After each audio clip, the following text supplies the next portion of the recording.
রিজিকের স্তর কয়টি ও কি কি? রিজিক মানে শুধু ধন সম্পদে সচ্ছল হওয়া নয়, রিজিকের বিভিন্ন স্তর রয়েছে।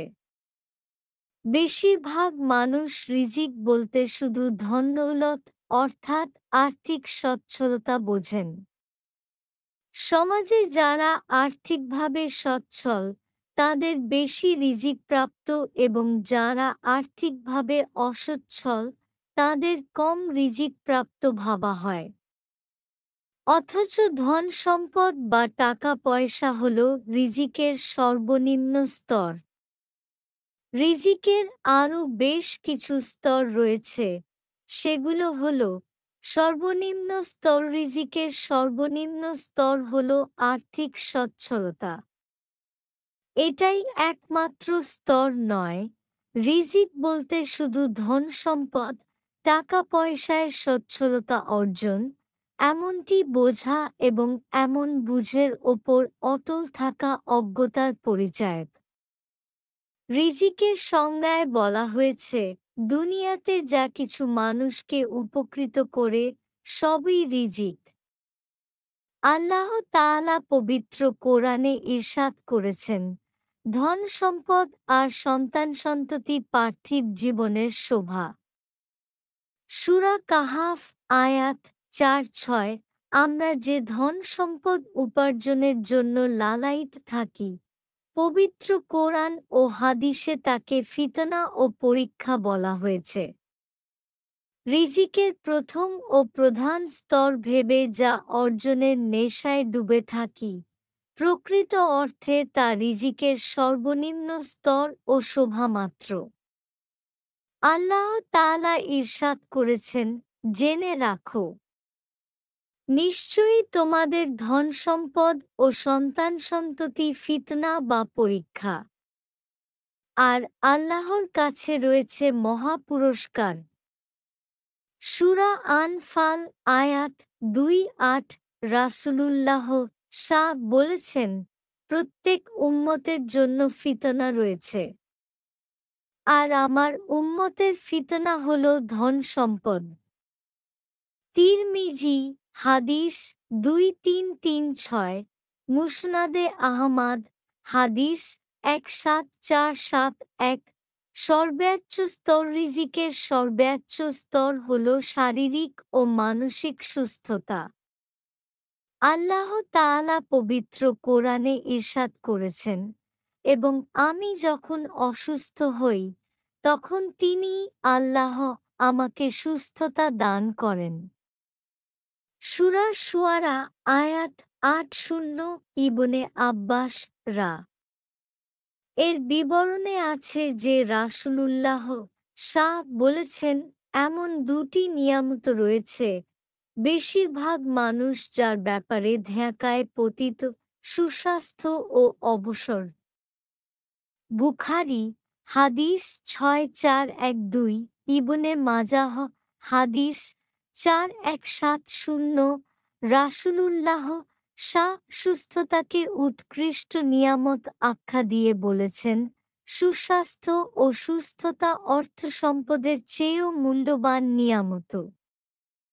তিনি আরও বলেন, তাকওয়ার অধিকারী, খোদাভীরু মানুষদের ধন সম্পদের মালিক হওয়াতে কোনো দোষ নেই, আর খোদাভীরু মানুষের জন্য সুস্থতা ধন সম্পদের চেয়ে অধিক উত্তম।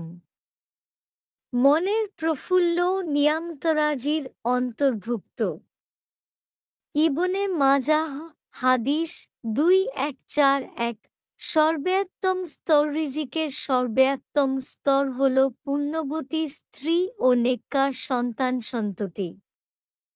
একজন স্বামীর জন্য পৃথিবীর শ্রেষ্ঠ সম্পদ পুণ্যবতী স্ত্রী।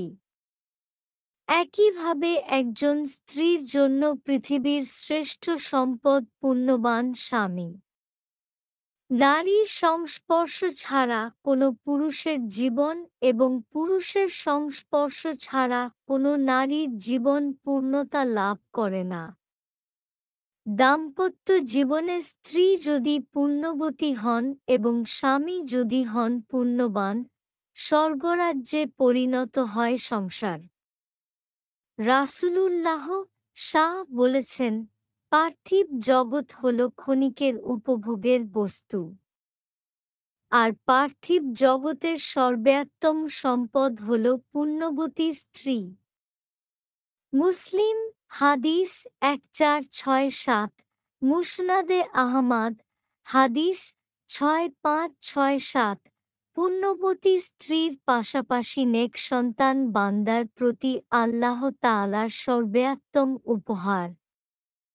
আল্লাহ তাআলা সুসন্তানকে দুনিয়ার শোভা বলে ইরশাদ করেছেন, ধন সম্পদ ও সন্তান সন্ততি দুনিয়ার জীবনের শোভা। সূরা কাহাফ আয়াত ৪-৬। প্রত্যেক মা-বাবা একটি বিষয় গভীরভাবে উপলব্ধি করে থাকবেন, সুসন্তান মানে পরিবারের স্বস্তি। মা বাবার চক্ষু শীতলকারী সন্তান সন্ততি মানে সুখ। আর এ সুখই হল রিজিকের সর্বোত্তম স্তরের অংশবিশেষ।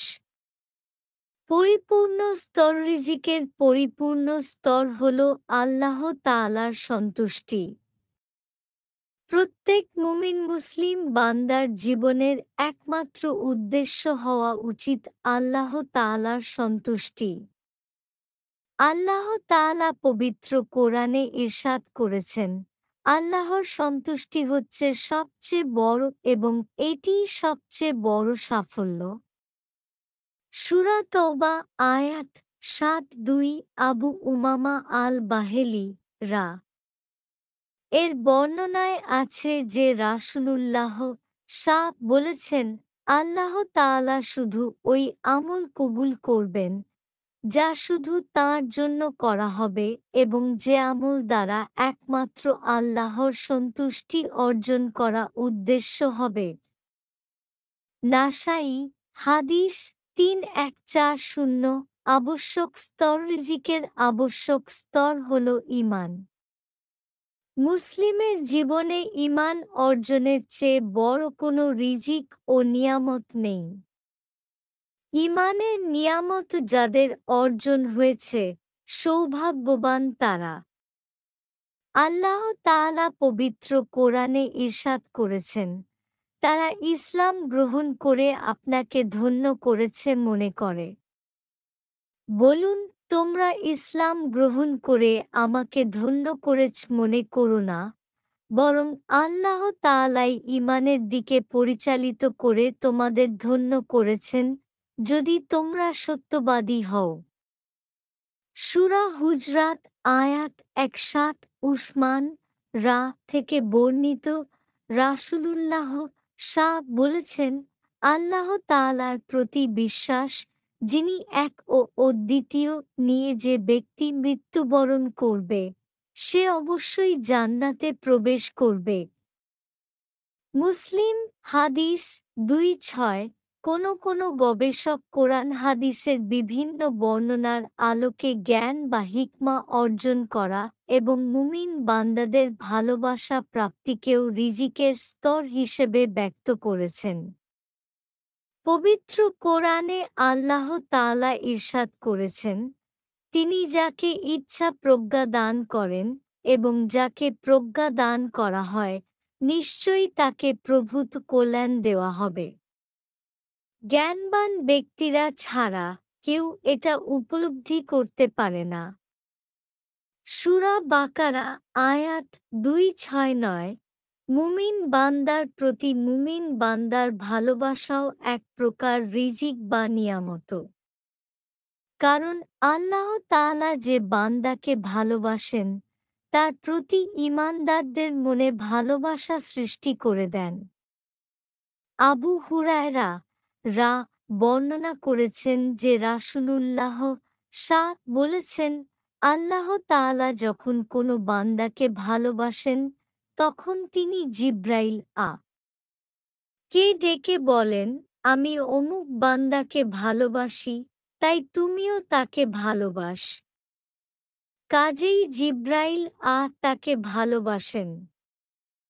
অতঃপর জিব্রাইল আসমানে ঘোষণা করে বলেন, আল্লাহ অমুক বান্দাকে ভালোবাসেন, তোমরাও তাকে ভালোবাস।